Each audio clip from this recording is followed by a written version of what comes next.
Bonjour, Stéphane, je suis consultant en développement durable et je suis arrivé chez Deloitte en 2019. Au cours de mes études d'ingénieur, j'ai commencé à m'intéresser et me préoccuper pour les questions écologiques, comme beaucoup de jeunes autour de moi. Dans mon cas, j'ai d'abord commencé par aller dans la musique et garder ces questions plutôt pour ma vie perso. Et au bout d'un certain temps, j'ai voulu m'en faire mon métier aussi, et c'est pour ça que je suis arrivé chez Deloitte Développement Durable. On accompagne les organisations, des entreprises ou des acteurs publics, par exemple, dans leur transition écologique.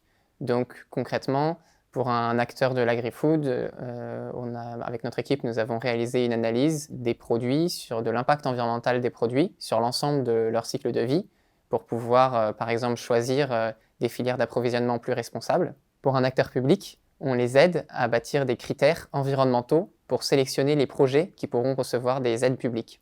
Là où on peut avancer plus en profondeur, c'est pour travailler sur notre premier client, Deloitte lui-même. Pour cela, on va d'abord chercher à réduire l'empreinte de nos opérations et en particulier les déplacements en avion.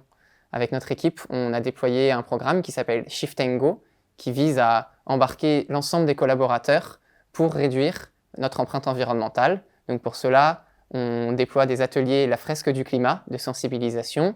On propose des challenges en interne et on modifie aussi nos process, par exemple pour l'audit, modifier la procédure d'audit afin de pouvoir moins voyager. Ensuite, on va regarder des missions. J'ai pu aider des consultants en digital à intégrer des critères environnementaux quand ils bâtissent leur architecture IT pour un client. Et enfin, on pousse en interne chez Deloitte pour aider à prendre en compte les enjeux d'impact environnemental dans l'ensemble des missions et éviter qu'en parallèle, certaines missions puissent encore avoir un impact qui pourrait parfois être négatif. Pour cela, on met donc des critères et des garde-fous.